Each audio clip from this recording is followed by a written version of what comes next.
পচন মাহৰ আমাৰ যিবিলাক চলি থাকে প্ৰগ্ৰেম তাৰে আজি এটা আমি অংগনবাড়ীত পাতা প্ৰগ্ৰেম দেখাব লৈছোঁ। আমাৰ এতিয়া পচন মাহৰ আজি আমি কি মিটিং এখন দিলোঁ যে আমাৰ পচন হৈছে আমাৰ নিউট্ৰিচন। আমাৰ মানে যিবিলাক আমাৰ কিশোৰী পৰা হয় আৰু গৰ্ভৱতীৰ পৰা আজি আমি প্ৰগ্ৰেমটো লৈছোঁ। আমাৰ এই যে 1000 দিন আছে, আমাৰ এটা গৰ্ভৱতী 270 দিন বাচ্চা এটা গৰ্ভত থাকে আৰু যেতিয়া জন্মৰ পোৱাৰ পিছত 375 দিন মানে আমি 2 বছৰলৈকে বাচ্চা এটাৰ যত্ন ল'ব লাগে। সেইখিনি হৈছে আমাৰ অংগনবাড়ীৰ নিয়ম। গতিকে এই গোটেইখিনি মিলি এই যে 270 দিন গৰ্ভত থাকে তাৰে পিছত 2 বছৰলৈকে 375 দিনটো আমাৰ মিলি পেলাই কি হয় 1000 দিন। এই 1000 দিনটোৰ দায়িত্বটো অকল অংগনবাড়ী নহয়, পৰিয়ালে ল'ব লাগে। তাৰমানে আমাৰ শিশুবিলাক যিহেতু 6 বছৰত এটা উচ্চ শিক্ষা ল'বৰ কাৰণে আগবাঢ়ি যাব বা শিক্ষা এটা আৰম্ভ হ'ব শিশু। গতিকে আমাৰ অংগনবাড়ীত কি হয় যে 6 বছৰত আমাৰ কি হ'ব শিশুবিলাকৰ বিকাশ হ'ব 6 বছৰলৈকে। গতিকে সেই বিকাশৰ কাৰণে এইটো কাম কৰা হয় যে গৰ্ভৱতীৰ পৰা 1000 দিনটো আমাৰ অংগনবাড়ীত কৰা হয় প্ৰগ্ৰেম হিচাপে আমি পতা হয়। কিয় যে আমাৰ এই প্ৰগ্ৰেমটো কিয় পতা হয়, আমাৰ গৰ্ভৱতীটোৱে নিজৰ কাৰণে নিজে যত্ন ল'ব লাগে এইটো কথা নহয়, আমাৰ পৰিয়ালটোৱে তাক আজিকালি নলয় ন। আজিকালি গৰ্ভৱতী হোৱাৰ পিছত আজিৰ সমাজত কোনোবা এনেকৈ বস্তুটো বাৰু নলয় আৰু সেইকাৰণে আমি এইবিলাক সচেতন হ'ব লগা হৈছে।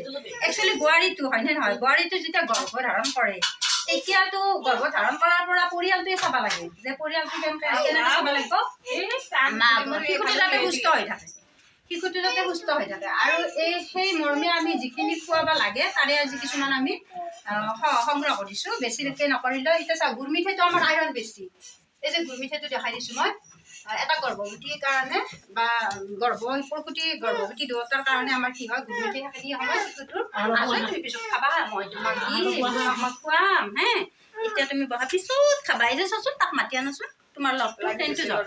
এতিয়া এই যে আমাৰ গুৰ মিঠাইটো বহুত উপকাৰী, এটা আইৰণ থাকে। এইটো হৈছে আমাৰ আমি যদি লাল চাহ কৰোঁ তেতিয়া আমি মিঠাইটো খাব পাৰোঁ। গৰ্ভৱতী এটাক আমি যদি গাখীৰ চাহ খোৱাতকৈ আমি লাল চাহৰ লগত যদি মিঠাই খুৱাওঁ বহুত কাম দিয়ে। আমাৰ সাধাৰণতে আমাৰ গেছৰ প্ৰব্লেম হয়, শিশুবিলাক যেতিয়া আমাৰ গৰ্ভত থাকে গেছৰ প্ৰব্লেম হয়, তেতিয়া আমি কি কৰিব লাগে, গৰ্ভৱতী যদি আমি গুৰ মিঠাইৰ দ্বাৰা এই মিঠাইটোৰ দ্বাৰা আমি দেখাই দিছোঁ, এই মিঠাইৰ দ্বাৰা যদি আমি চাহ কৰিব পাৰোঁ তেতিয়া তাৰ গেছৰ প্ৰব্লেমটো কমি থাকে।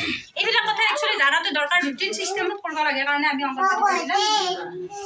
আৰু তাৰোপৰি এতিয়া আমাৰ সেইটো বাৰু কিনা বস্তু হ'ল, সেইটোত আমি নকৰোঁ। গাখীৰখিনিও আমাৰ কিনিব লাগে, কিন্তু এইটো হৈছে গৰু গাখীৰ। গৰু গাখীৰটোহে খুৱাব লাগে, কিন্তু কিনা গাখীৰবিলাক আমি খুৱাব নালাগে। কাৰণ পাউডাৰ গাখীৰ হওক আপোনাৰ হওক পুৰবী হওক, আমি যিবিলাক খাই থাকোঁ সেইবিলাকত কি থাকে কেমিকেল থাকে। সেইকাৰণে আমি কি কৰোঁ আচলতে গৰু গাখীৰহে আমাৰ পিয়ৰ হয়, পালে সেইটোৱে খুৱাব লাগে, নাপালে আমি কিনা গাখীৰবিলাক খুৱাব নালাগে। তাৰোপৰি আমাৰ এতিয়া এই বেছি ভিটামিন থকা বস্তু হৈছে আমাৰ গাজৰ।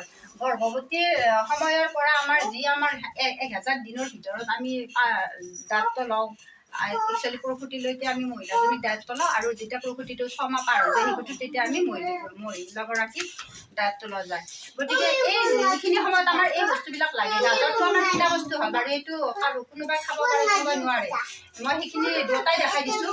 কিন্তু আমাৰ তাৰ লগত তাৰমানে মিলা বস্তু খুৱাই দেখাই দিছোঁ, এইটো আমাৰ অমৰা বুলি কয়, এইটো আমাৰ এনে পৰি থাকে কেনে নাথাকে।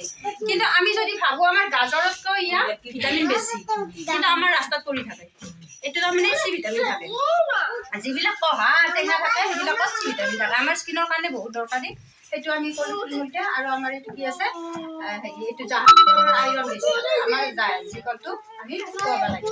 তাৰোপৰি ৰঙা বস্তুবিলাক আমাৰ চকুৰ কাৰণে বহুত ভাল, সেইকাৰণে আমি এইটো বস্তু দেখাইছোঁ। এইটো বস্তু বিলাহী হয়, আৰু বিলাহী আৰু এই যিটো আমাৰ এইটো আমাৰ প্ৰত্যেকটা অংগৰ কাৰণে কিছুমান বস্তু আছে আমাৰ শাক পাচলি আমাৰ ঘৰত পোৱা, সেইবিলাক আমি ব্যৱহাৰ কৰিব লাগে। আৰু পচলা বস্তু একচুৱেলি পচলা খাওঁ, পচলাটো আইৰণে থাকে, আৰু এই গৰ্ভৱতীবিলাকক আমি বেছিভাগ এইবিলাক বস্তু বনাই খুৱাব লাগে, ঘৰৰ বস্তু, আৰু এইটোতো আমাৰ কিনিব নালাগে।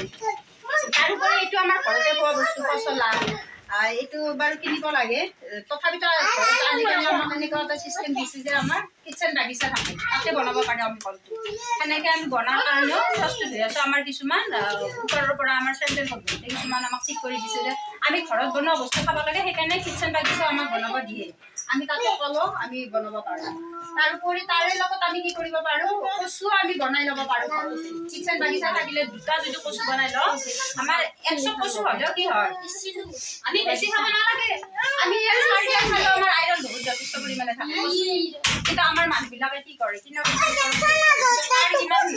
হেৰি আছে আহিলাবিলাক এই বস্তুবিলাকৰ কিমান আমাৰ শৰীৰৰ কাৰণে উপযোগী সেইটো আমি নাজানো আমাৰ কচুটো এনেকুৱা বস্তু আমাৰ আইৰণ যথেষ্ট পৰিমাণে পায় আমি পচলাত পাওঁ এইটোত পাওঁ এইটো কল হয় পাওঁ গতিকে এইবিলাক আমাৰ ঘৰুৱা বস্তু আৰু আমাৰ ভেবেলিলতাটো পাওঁ এই ভেবেলিলতাটোতো আৰু ক'বই নালাগে এইটো এটা ঔষধি বস্তু বুলি ক'লেও ভুল নহয় আমাৰ যদি পেটটো অকণমান বিষাই বা বমিৰ ভাৱ আহি থাকে গেছ হয় কিন্তু গেছৰ কাৰণেও আমি প্ৰেক্টিকেলি কৈছোঁ কিছুমানে নাখায় অৱশ্যে আপোনালোকে খায়নে নাখায় ভেবেলিলতাটো হা কিন্তু মই জানো ভেবেলিলতাটো খাই উন্নত পৰিয়ালৰ মানুহবিলাকে বেছি খায় আমাৰ কোনখিনি মানুহ নাখায় মই এইটো কথা আজি ভিডিঅ'টোৰ জৰিয়তে ক'ম যিখিনি মানুহে একচুৱেলি টকা পইচা অভাৱত থাকে সেই সিহঁতে কিন্তু কিনা বস্তুৰ ওপৰত মাথা মাৰি থাকে মই এইটো কথা কিন্তু গম পাইছোঁ একচুৱেলি আমাৰ দুখীয়া মানুহখিনি সেই কৰিব লাগিছিল যে এই ভেবেলিলতা আলু অলপমান এটা আলুৰ লগত জোল বনাওঁ নহয় বা এটা কল বইল কৰি আমি জোল বনাই দিলোঁ যথেষ্ট পৰিমাণৰ আইৰণ পায় দালিটো নিকিনিলেও হয় যদি পইচাৰ অভাৱ থকা মানুহ থাকে কিন্তু যিখিনি মানুহ ধনী মানুহ সিহঁতৰ দালিও থাকে চব